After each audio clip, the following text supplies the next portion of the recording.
Knox didn't lower his voice. He never did when he had a large enough audience. "Still in that little apartment downtown?" he said, loud enough for everyone seated around the Thanksgiving table to stop mid-sentence and turn. "I figured you'd have worked something out by now, Sloan." 43 people heard him say it. Aunts, uncles, cousins who'd driven in from Georgia, Maryland, and Texas. The kids' table went still. My parents sat at the far end and neither of them moved. I set my fork down. I looked at my brother and said very calm, "Actually, Roman and I closed on our house in August, right after the wedding." The room went so quiet I could hear the candles. "My name is Sloan Whitaker. I'm 33 years old, and I work as a senior operations manager for a health technology company based in Atlanta. My job involves coordinating the rollout of digital health platforms across hospital systems, patient intake software, records infrastructure, clinical workflow tools. It's detail-oriented and fast-paced, and I've spent 6 years building the expertise to do it well. I'm proud of what I've built." None of that ever seemed to matter much once I walked through my parents' front door. Growing up in Columbus, Ohio, Knox was always the one my parents talked about at dinner. He was 3 years older, a straight-A student from the time he was 12, the kind of kid teachers mentioned by name at parent-teacher conferences. He went to law school, passed the bar on his first attempt, joined a civil litigation firm in Atlanta, and got engaged to a woman named Britt who was lovely in a perfectly coordinated kind of way, and wore blazers to family dinners. I don't say any of that with bitterness. I say it because it paints the picture. Knox was the template. I was the question mark. After college, I'd taken an entry-level coordinator job at a small healthcare nonprofit. I worked long hours for modest pay, learned everything I could, and kept moving forward. When I landed my current job, I negotiated my own salary. I managed my own benefits, my 401, my budget. At 27, I moved into a one-bedroom apartment in a good part of Atlanta and paid my rent on time every single month. But in my family's eyes, the apartment was the detail that defined me. Not my job title. Not the fact that my company had sent me to represent them at a healthcare operations conference 2 years running. Not the performance review, where my director said I was the most organized person on the team. What they noticed was that I wasn't married, didn't own property, and hadn't followed the checklist in the right order. Knox made sure to remind me of this at every gathering. It always started small. A comment at Christmas about how I was still bouncing around. A question at Easter about whether I'd figured out what I actually wanted. A laugh at my mom's birthday dinner when I mentioned saving for a down payment and he said, "That'll be a while." Small remarks. Just jokes, according to everyone who heard them. What nobody talked about was the pattern underneath. Every holiday, Knox found a way to make my life sound like a work in progress. Every holiday, my parents let it happen. My mother would look uncomfortable and find a reason to change the subject. My father would pour himself more sweet tea and say nothing. I learned early on that waiting for them to step in was a waste of energy. So I stopped sharing things with my family, good things especially. When I got my last promotion, I told my 3 closest friends and my manager. I didn't call home. I already knew what would happen. My mother would say, "That's wonderful, honey," in a tone that meant she was more relieved than proud, and Knox would find a way to make it smaller. I'd hang up feeling worse than before I dialed. I kept my life to myself, more than anyone around me understood. 18 months before that Thanksgiving, I met Roman at a healthcare operations summit in Nashville. He was there representing a medical supply company expanding into the Southeast.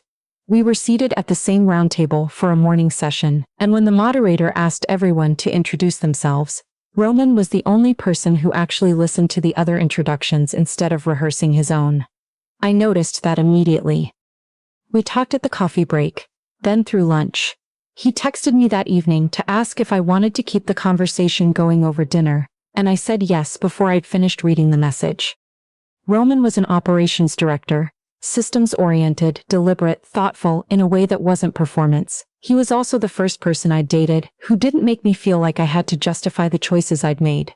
When I told him about Knox, about the comments and my parents' silence, he didn't offer solutions or try to reframe it into something manageable. He just listened. Then he said, "It sounds exhausting to keep explaining yourself to people who've already decided not to hear you." Nobody had ever said it quite like that before. He moved to Atlanta 7 months later, taking a position managing supply chain operations for a hospital network. We built something slowly and deliberately, the way we both approached everything that mattered. He met my family for the first time at my cousin Fletcher's engagement party in the spring. It was a backyard gathering, nothing formal, and I watched Knox assess Roman the moment they shook hands, measuring him the way Knox measured anyone he hadn't already categorized. On the drive home, Roman said quietly, he was waiting for me to be impressive enough. I started to apologize. He shook his head, you don't owe me that, you didn't do anything. That was the night I knew. We got engaged in June, on a Saturday morning in my apartment over coffee and scrambled eggs. No production, no setup. Roman got down on one knee and said he didn't want to make a moment out of it for anyone else's benefit. The ring was a simple oval solitaire. I said yes before he finished asking. We got married in August, in a park in Decatur on a Saturday afternoon.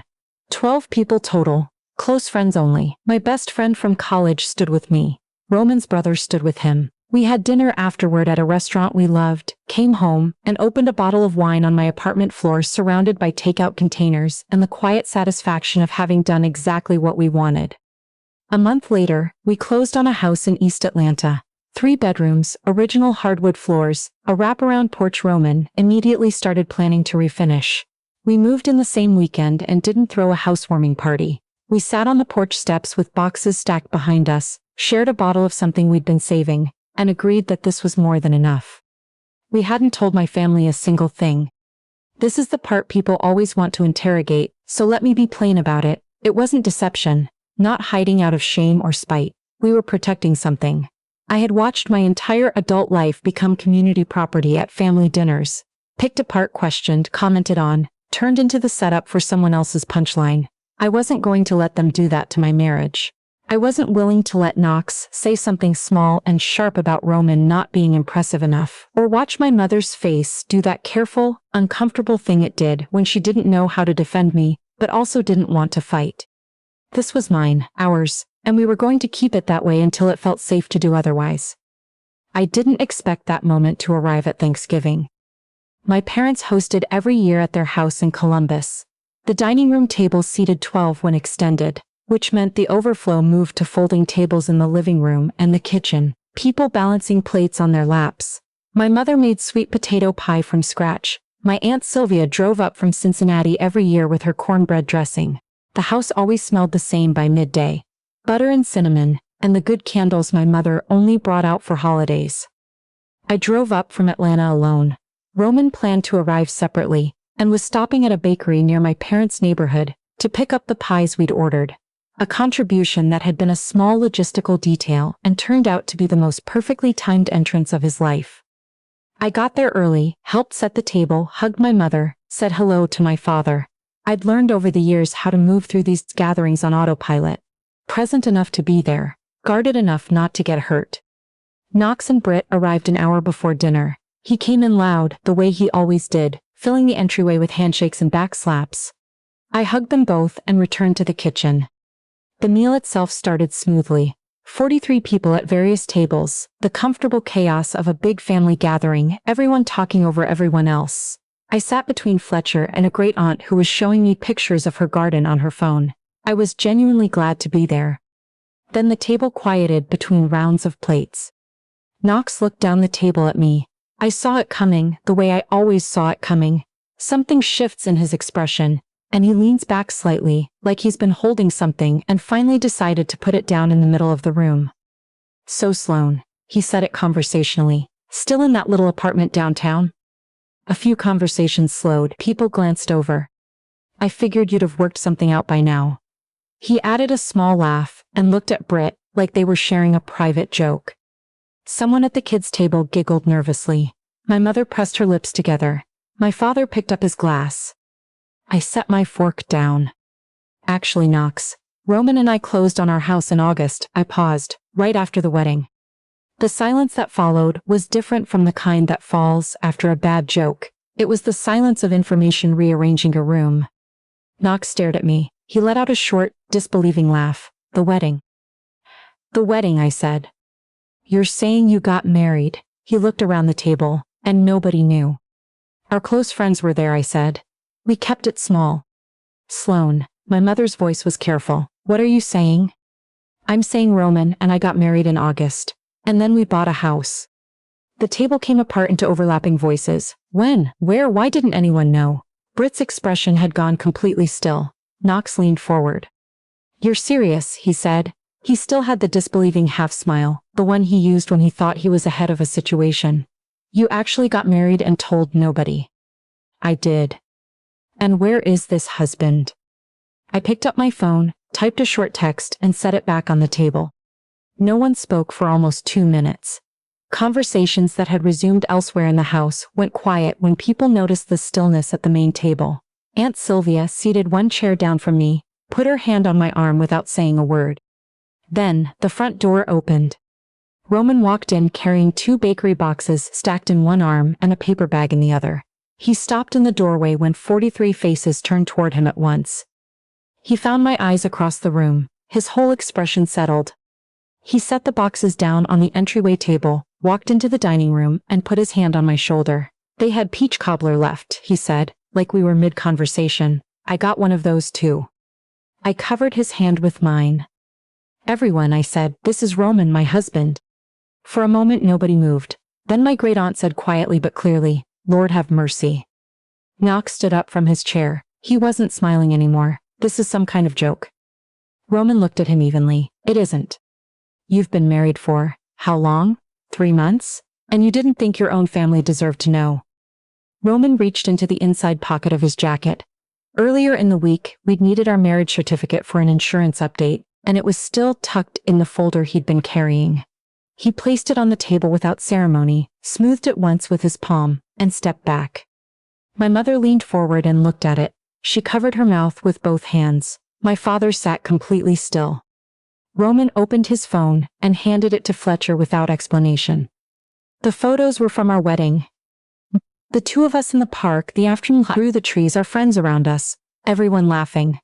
Fletcher looked at the screen for a long moment, then passed the phone to the person beside him without a word. It moved around the table. Knox stood with his arms folded, watching the room change around him. He had walked into this evening the same way he'd walked into every family gathering for the last decade, certain that he understood the shape of it, certain he knew where he stood. He was standing somewhere entirely different now, and he hadn't moved. You did this to embarrass me, he said. It came out quieter than I expected. Aunt Sylvia put her fork down. I had never once seen her put her fork down at Thanksgiving before she was finished eating. Knox, she said. He turned to look at her. Sylvia was my mother's older sister, 61, a retired school principal who had never said anything she didn't mean. She looked at him across the table with an expression I would have been afraid to be on the receiving end of. She didn't keep her wedding private to hurt you, Sylvia said. She kept it private because she didn't feel safe sharing it with this family. And if you sit down and think honestly about the last 10 years, you'll understand why. Knox shook his head. That's not. I have been coming to these dinners since before you were born, she said. I have watched you talk to your sister like she was a project you'd given up on since she was in high school, here and there. A small thing, then another small thing. Each one sounds like a joke until you see them laid out next to each other. Then they sound like something else entirely. The room held its breath. Fletcher spoke next. He was Knox's age, the cousin I'd stayed closest to across the years. He'd been quiet through everything, turning the phone over in his hands after it completed its circuit of the table. I remember your graduation dinner, he said to me. He looked at Knox when he continued. You told everyone Sloane had applied to grad programs because she couldn't find anything real. She'd already accepted a job offer. He set the phone down on the table. I laughed. I shouldn't have. Britt had not said a single word since the conversation began. She looked at Knox slowly. Someone else remembered a birthday where Knox had described my career as still sorting itself out when I'd been at my current company for over 2 years. Another cousin brought up a summer gathering where Knox had said in front of a group of relatives that I'd be fine once I settled down and got serious. Each memory arrived small. Each one had seemed, at the time, like a harmless remark. Together, they built something no one at the table could look away from. My father cleared his throat. He was looking at his plate when he said, We didn't know it had gotten to this. You were in the room for most of it, Dad, I said. He didn't argue. My mother was crying at the far end of the table. The quiet kind, where you can't tell if it's sadness or shame or both. I didn't have the energy to comfort her just then. I was too busy sitting with the strange, unfamiliar feeling of being in a room where other people were finally saying out loud the things I'd been saying only to myself. Knox sat back down. He didn't storm off, he went very quiet, which was somehow harder to watch than anger would have been. Britt sat beside him, and whatever had existed between them in the hour before dinner now had a different quality, like something that had been shifted an inch and couldn't be shifted back. Roman spoke once more, calm even, directed at the room without singling anyone out. Sloane didn't plan tonight, he said. She didn't come here looking for this.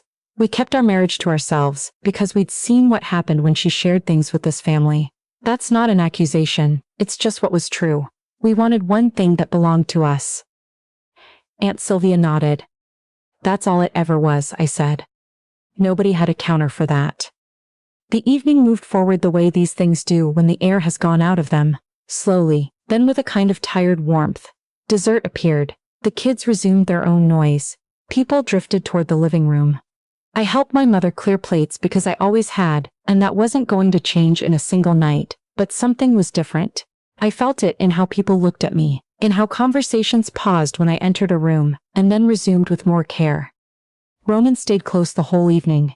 He talked football with my uncles, helped my father carry folding chairs to the garage, learned Aunt Sylvia's name and used it correctly every time. He was exactly who I had married, unhurried, steady, entirely himself. Knox didn't apologize that night. I hadn't expected him to. In the weeks after, messages arrived in a way they never had before. Fletcher called first. He said he was sorry for the graduation dinner and, for every time he'd laughed at something he shouldn't have. He said it plainly, without making it into a story about himself. I appreciated that more than he probably knew. Cousins texted. An uncle called to welcome Roman to the family. 2 relatives asked to see more wedding photos. One sent a long message about her own sibling situation and how Thanksgiving had made her understand, looking back, why it always seemed slightly closed off at family gatherings. She wasn't wrong. My mother called 4 days later and asked if we could meet for lunch the next time I was in Columbus. I said yes. She was already at the diner when I arrived. She looked tired in a way I hadn't seen before. Not physically tired, but somewhere deeper than that. She held her coffee mug with both hands and looked at the table for a moment before she spoke. I made excuses for him, she said, for a long time, because it was easier than what the alternative would have required. I waited. Knox never had to struggle the way you did. Things came to him, and somewhere along the way I convinced myself that you were stronger, that you could handle it because you never fell apart over it. She shook her head slowly. That wasn't fair to you. It was just convenient for me. I had imagined this conversation many times. In every version, I'd had something precise and definitive to say. Sitting across from her in that diner, I mostly just felt tired.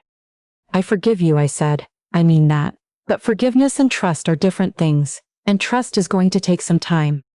She nodded. She didn't cry, she just nodded and said, that's fair, I understand.